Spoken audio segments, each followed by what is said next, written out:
Welcome to Manifesting Through Motherhood. I'm your host, Lindsay Williams, a self-development mentor, entrepreneur and author, dedicated to helping busy mums like you manifest success, balance and create passive income on your terms. With years of experience in mindset, manifestation, fitness, parenting and business growth, I share simple yet powerful strategies to help you transform your life without the overwhelm. If you're ready to up-level your mindset, build a thriving business and create the life you truly deserve, you're in the right place. You can also find all my books on Amazon, packed with tools to help you manifest and grow. So don't forget to follow the podcast to be updated on all new episodes. And let's get going.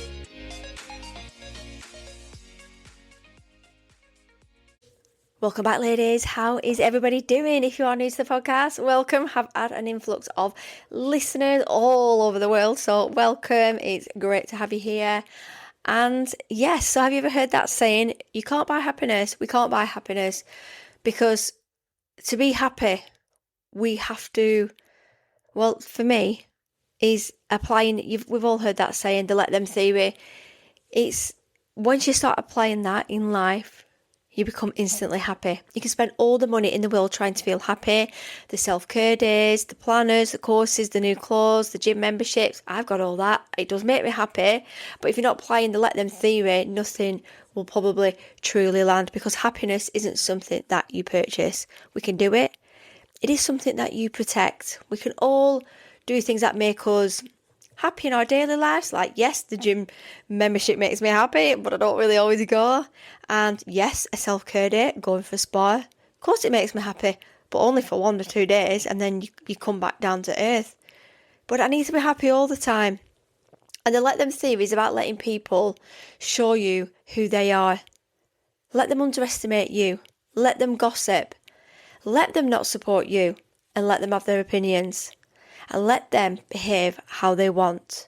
And while they're doing all that, you just keep building, you keep growing, and you keep manifesting, because busy mums like us don't have the energy to carry other people's projections. We're already juggling kids, homes, businesses, goals, partners, and you're always trying to hold your own vision together, whatever that is. And when you start living by let them, you start wasting emotional energy on things you'll never be able to control. And this has took me many, many years to apply, because it's like when we see things online and maybe it's like, say, a night out has happened and you've not been invited. We can jump in that person's inbox saying, why have I not been invited?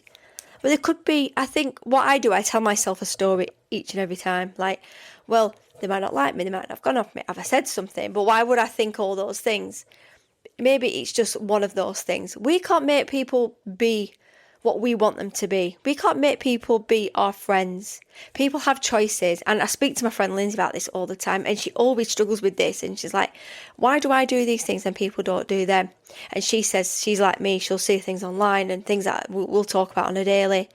I said, just let them, because you know what? You're not going to change people's outcome. And it's took her a few years to actually, like, me doing all the life coaching with her and saying, what about doing this and what about doing that? That we can't change their expectations on ours. And I struggle with this, because I expect people to have really good morals and boundaries, but people aren't always like that. I think it's took me, I think like from like 18 to 30, I'd say 30 even, I would probably struggle with this, because I'd be like, well, what about this? And why aren't they doing this? And I'd get on my bee in my bonnet and I'd be quite passionate about it. We've just got to let people do them, because if not, we're not going to be happy. We're going to be stressed all the time. We can't control other people's emotions. We can control our kids in a way, but I think when children get to a certain age, they do flee the nest, and they might do things that, especially, I have a lot of women that I speak to, and especially when it comes to the males in the family, they tend to leave, especially with boys and mums have a really strong bond, but I feel like when they get to a certain age, they kind of flee the nest. I don't know about my son with having additional needs. I think that might be a little bit different. He might do. I might be wrong, because he's very much of a younger mind. But like, we might not be happy as parents that a child chooses something that we don't want to do, but we've got to let them do it, because I feel like the more that we resist towards that, they go the opposite way. And I feel like it's a little bit of a reverse psychology. And I still kind of do that with my son with things, because if I ask him to do certain things, he's not going to do them. So sometimes we have to have, and this is where I bring my manifesting and I visualize, and I have this like, well, this is how I'm going to lead this, because I always think about what I say now. I think growing up, I didn't do that, but because we haven't got the experience, and when we start worrying about what other people want, I feel like they start to change and they start to see you and think, why haven't they reacted? Because you can be quite a reactive person. I used to be quite reactive, and if someone sent me like a nasty message or something, or comment, I would probably jump down the phone or maybe comment back. I don't do it anymore. So because I've stopped doing it, people have started saying you don't react anymore. And do you know why? Because I've done so much growth in manifesting, that I'm such in an abundant state now that I'm like, I don't care. I've got everything I need at home right now. I don't really need that. I don't need this. If you aren't going to be a certain way, then, I mean, we could take it to an extreme. It's not always going to apply all the time, but in our daily lives, we don't have to react to things. We can just, it's the 5, 4, 3, 2, 1 method. It's count backwards and then just give yourself a minute. And that's when the happiness you create sticks. That's when your peace feels louder than the noise. And that's when your manifestations start to drop in, because finally you've stepped in out of that resistant state. You can buy tools for happiness, the journals, the self-development, the routines, but if you're still fighting the battles that aren't yours, you'll always feel drained, because I've experienced this. We all experience it. Sometimes we don't realise we're doing it, but we can be more aware and we can actually be better at what we're doing. We're not going to be perfect at what we're doing. And you might live in a drama-free life. You might live in drama all the time. You might have a really big family. There's always something going on. Sometimes we can't help it. But once you start to change you as a person, and the more you react to people and the situations that are going on around you, the more that a situation's going to escalate. And that's when things can get out of control. And when you apply the let them theory, suddenly everything you do to do better for yourself actually starts working. Because you start to feel lighter, you feel more powerful, you feel more aligned with the woman you're becoming. Because when we stop reacting and just resisting to what's going on in our lives, it's like when we're manifesting and we're in our vibrational state, we're going to vibrate at this negativity all the time, this drama. But when you stop jumping onto people's messages, into people's inboxes, into other people's business, things start to change. Things start to seem better, because the universe then is watching you all the time, thinking this person wants more drama, let's throw more drama at them. And you're just going to escalate. It's just going to get out of hand. You're just going to feel down and depressed, and everything's just going to feel wrong, and it's going to affect your partner. And my husband's not for drama at all. We don't even argue. It's like he wouldn't want. It's hard because you've got to think about the other person, and you've got your children as well. The children watch everything. Honestly, they do. My son sees everything, so I've got to be very careful what I say around him and what I do. I'm always really positive all the time, because it's just the way he is and he sees the world. So I'm gonna just talk through a couple of analogies, just so you get what I'm saying, you understand. You might already understand what I'm saying, but you know what I mean. So what about the locked door analogy? You knock on someone's emotional door with support, validation, love, effort, and it stays locked. You rattle the handle, you knock again, you explain yourself, you try harder, and it's still locked. And at some point you realise the door was never yours to open. Let them keep it locked. Walk towards the doors that open effortlessly. So do you see what I'm saying? Is sometimes we try with people. Sometimes we offer so much. They can take from us so much. But sometimes, do we really need to get involved with other people's business? Because is it really serving us well? And I say this to my friend, and I keep referring back to her because we talk every day. And I always tell her off, and I always say, well, think about it like this, think about it like that. And some people are on the journeys at different times than you, because we don't see the wood for the trees sometimes. And sometimes it hurts that you want to be let in, and you think, why have I not been let in? Somebody else has been let in. Why can't I help this person? Why can't they trust me? But we just can't control other people and what they do. So here's another analogy. Let's look at the supermarket analogy. So imagine pushing your trolley through the supermarket with your list. Peace, growth, consistency, success, calm and happiness. Someone bumps into you. Another person leaves their trolley, blocking your aisle. Someone else cuts in front of you. You don't abandon your whole trolley and go home in tears. You just keep walking and stick to your list. Because let them. Let them people be how they are. And you go what you came for. Because we're going to be having a really good day. This happens all the time for me. I'm in such a high frequency, and something can happen. And I always go into like supermarkets and different places and think, and I kind of visualise even my shopping trip. I want to know where I'm going to have my pound for my trolley. This is where I have the same place. I'm not going to tell you where I park because I don't want you to pinch my parking space. But I know the place I park at Aldi or Tesco. And I like to go there. And then I think about the situation and how it's going to be. Because if I'm with my son, I'll put his lanyard on. And I don't want it to be really busy. I don't want people to be banging in. Because if it's noisy and loud, my son starts to react. I can see him like stimming and he starts to get going. And if all these things started happening to me, I could react. But I can't react because I'm with my son. And I wouldn't react because I'm not one for making a scene.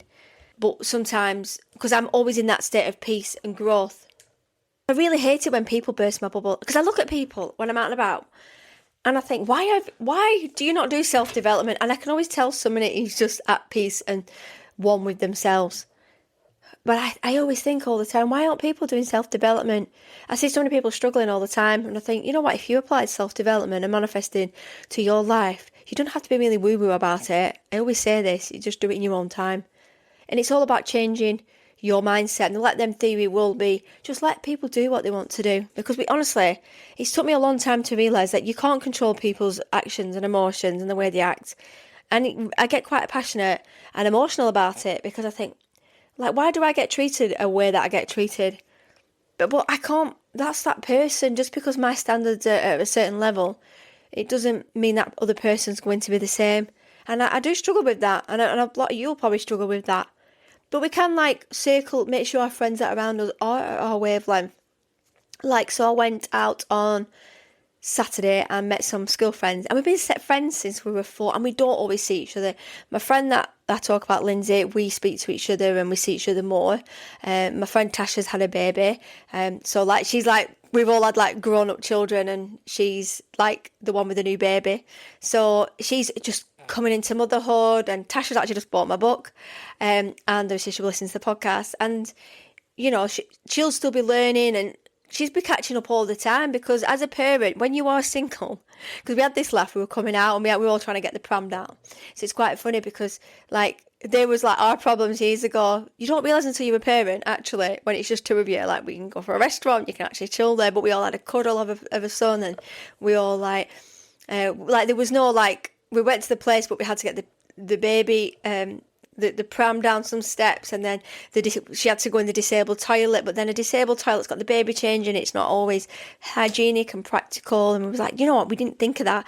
You can't just go and have a peaceful week, can you, when you've got children? You can't. Life changes so much, and we don't see things. And I feel like when you become a mother, when you do have children, you do, your patience runs a lot slower, and you do become a little more tactile with people, because you're oh well, this, that and the other, and you end up you just see things so much differently.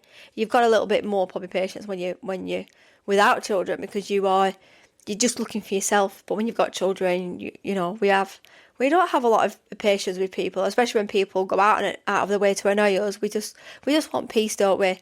And we just want to get through life. Most of you message me and say, "Oh, I just want to get through this week without all this stress and drama." And yeah, that's all we want to do. Quite like this analogy. This is the last one. I'm not going to keep naming them all, but the light bulb analogy.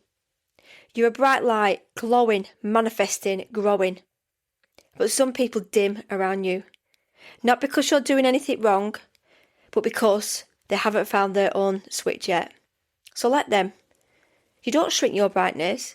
You don't explain your glow. you don't apologise, you keep shining and let people adjust their eyes. This is really important with me because I've been doing so much growth and my frequency is quite high. And then when I go in situations or I go around people, I can just say they're like, oh, straight away. Someone's like, hi, how are you? Having a good day? I might be feeling absolutely rubbish that day, but I would never say, no, I'm having a bad day. I would be like, yeah, like I would always say, I'd always try and be a little bit more upbeat, especially with other people that I'm out and about with. But the same people you see all the time, I'm always going to be in that negative state, and it does pull you down a little bit. We've all got things going on. We don't see what people have got going on, do we, behind the scenes? So it's really important. Obviously, we have to be there for the people, and we have to, our friends, and be there. But I feel like some people don't help themselves I try and help people get out of their funk, and that's why I do one-to-ones and I do my coaching. But not everybody wants that. And that's why I say, well, listen to the podcast for free. It don't have to cost you anything. And once you listen to the podcast, actually, it's like a little bit of magic. I feel like when you listen to podcasts and they're inspiring, it's like this sparkle, this magic dust starts to whirl around in your head. And you your belief system starts to change. And you start to grow. And you start to visualise and think, actually, maybe manifesting is for me. And if you just add a little bit of manifesting to your life, just that little bit of sprinkle, just to keep you going a little bit and just to keep improving your life, because then that person that next day could apply the let them theory and think, actually, whoever's got on my nerves that morning and I've gone to school, it's like on the school run, and maybe it's something that's like bothering them in their life. If they started applying the let them theory to their own lives, then their day would be so much better. Because if we just let everything bother us, then imagine what states we would be in. So I think it is down to us, as human beings, to be responsible for, the self-development, the personal development. Because if we don't, because as we're getting older, we become more fragile, we become more volatile, we can be more vulnerable, I feel. Our hormones are everywhere. Things just change all the time. We go through trauma, we go through upset, we go through tragedy, we go through grief. So things get to us, and that's when we reach burnout, is when we get upset, when people say, are you all right today? And we start crying. Then we know that we've reached burnout, because we're just like, oh yeah, we've got to this place. And so let me know, do you apply the let them theory? Have you started to take that approach? Do you know what? Let them be. And when you start stepping away, you feel so much better. We can just do that, can't we? We can just let things be, because I think sometimes we can just, things can get to us, can't they? So anyway, I'll speak to you all soon. And have a great day, whatever you're doing. And I've got a busy week, as you can imagine. So take care of yourself and just keep doing what you're doing. Keep blocking that time out for you. Keep the self-care going. And just be thoughtful this week of the let them theory. Just let people be. Don't let people get into your personal space. Don't let any negativity to come your way.